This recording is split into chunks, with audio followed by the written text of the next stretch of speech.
Welcome to a video of how to name and draw structural formulas for hydrocarbons. Hope you like it and found it entertaining. Thank you.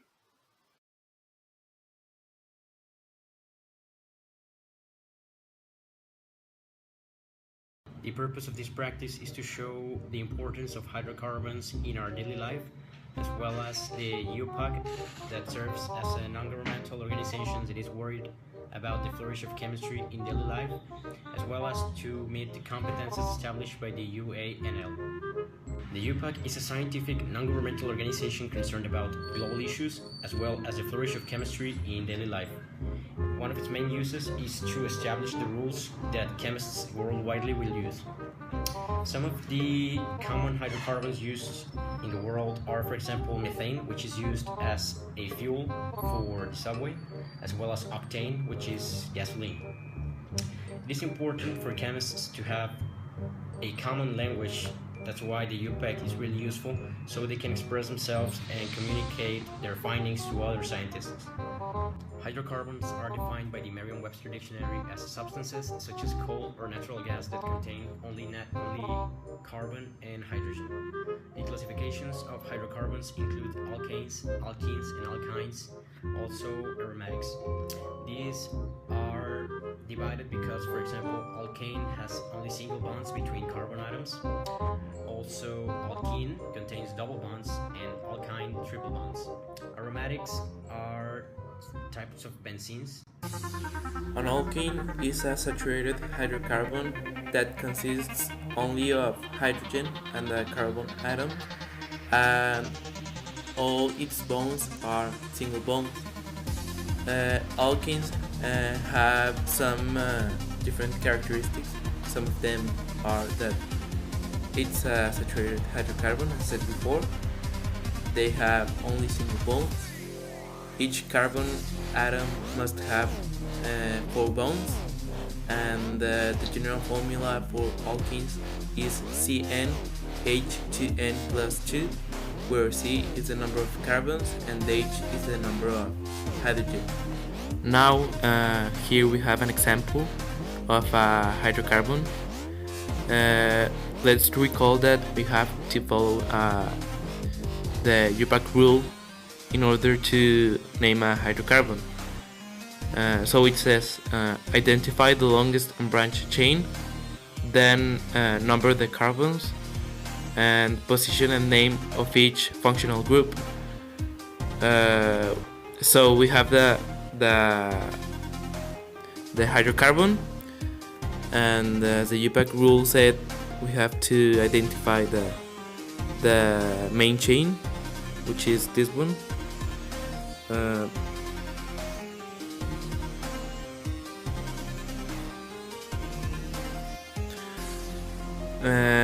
Then number the carbons. It can be like from right to left or left to right.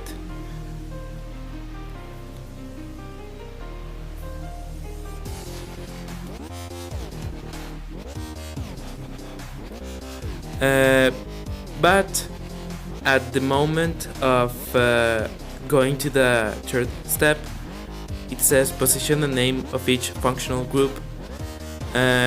When you are trying to name the hydrocarbon, you have to identify the side group, which is this one. And the side group is shorter in the right side than in the left side. So we have to number the main chain like this. One in the left side, then it finishes like this, and we continue by naming the hydrocarbon, as the side group is methyl.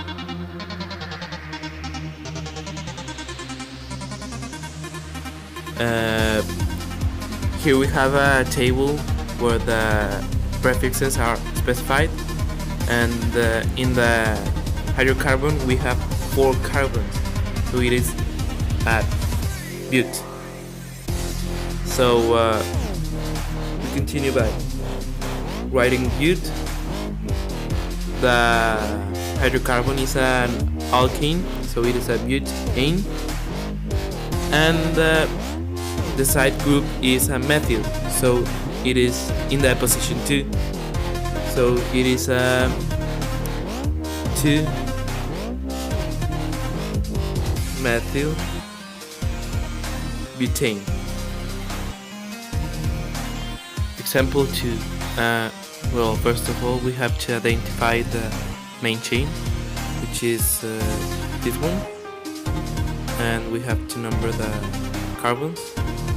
It starts from left to right, and then we have to identify the side groups, which is this one and this one.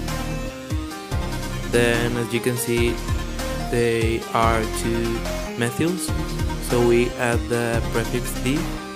It's dimethyl. Well, from here we have that it is an heptane because it has 7 carbons.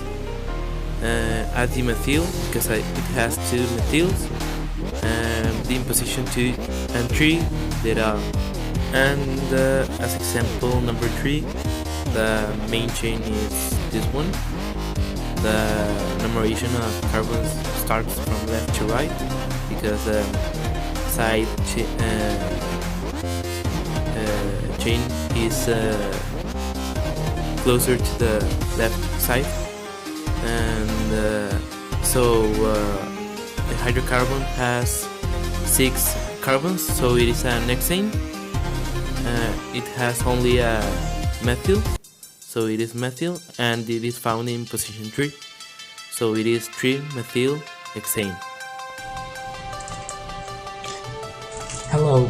Well, today we're going to learn how to draw structural formulas for hydrocarbons, especially for our alkanes. Well, first of all, let's take a look to the steps we have to follow. First, we have to read our compound name we are given, and this is to have a main idea of what we're going to do. After that, we have to localize the amount of carbons and draw them. This is to start giving a main form to our skeletal structure. And after this step, we have to locate any ramifications in the name if it has. If it doesn't, well, our job's done and our skeletal formula is done. If it does have ramifications, you have to draw the ramifications on the place that they are given.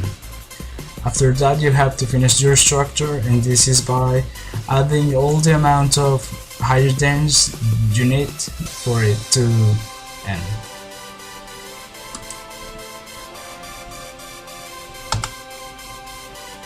Well, here we are going to start with a basic sample. The first step said to read our formula, and here we have it. Then we have to localize the amount of carbons we are given. In these examples we have hexane, with X meaning 6, so we're going to draw 1, 2, 3, 4, 5, and 6. Sorry for the bad drawings, but don't judge. After that, we have to localize any ramification if it has, and here we can see it has a methyl and a ethyl. Because we're drawing our structure, we can decide from where we want to start, and for making things easier we start from here. So this will be our place 1, 2, 3, 4, 5, and 6. After that, we have to start drawing our ramifications, where number 2, being a methyl, starts here, and methyl has 1 carbon. Yeah, that's a carbon. And ethyl on number 4, 1, 2, 3, 4. And here, ethyl has 2 carbons. After that, our structure is almost done. All we have to do is to add hydrogens and this will be our final structure. Obviously, much prettier than this, but this is on computer, so I'm not that good at drawing with the mouse. So next we will have some more complicated structures. We have 5-cyclobutyl 2,7-dimethyl nonane and 3-ethyl 4-methyl-hexane. As a common student, you will see this name and you'll think, oh, it's really long, it's too hard, so you will start with the shortened one, and that's what we're going to do. As the previous one, this is an hexane. So what we will do is start drawing our 6 carbons. Then we will start drawing our ramifications, ethyl and methyl. We'll take number 3 and ethyl, 1, 2, and on 4 a methyl, 1. After this, again we have to add the whole bunch of hydrogens we're missing, and our structure will be done. That's a really ugly tree. Well, let's go with this one. First of all, locate the amount of carbons. Nonane stands for 9. So we will draw a whole bunch of carbons. 1, 2, 3, 4, 5, 6, 7, 8, and 9. That's a really long structure. Well, after that we'll start drawing our 5-cyclobutyl and 2,7-dimethyl. Start with the easiest. We start with 2,7-dimethyl. We will have draw methyl on number 2.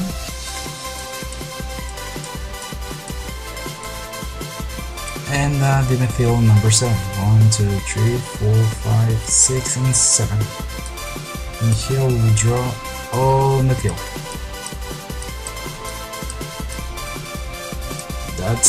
This tree is harder than this one.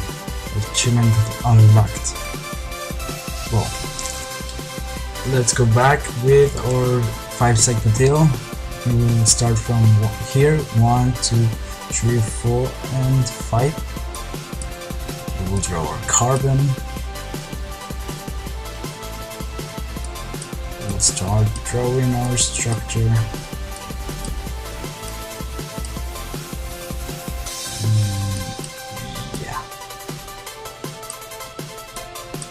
And after that we'll start filling the blanks with hydrogens. Okay, after we've finished, we have here our compounds, really ugly but really perfect. Ignore this, it's just a mistake I tried to erase. And this will be it. Thanks for your attention and hope you learned something. Have a nice day.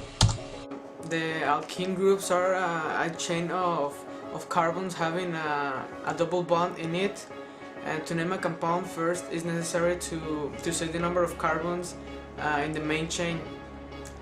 Then add the number of the carbon in which the double carbon is, and last write in, and that's how you can get it. For example, this prop 2 in. And about the alkene group, it works with the same rules as alkenes, but it is a triple bond instead of a double, and the ending goes with Y and E, the alkynes. And this is another example.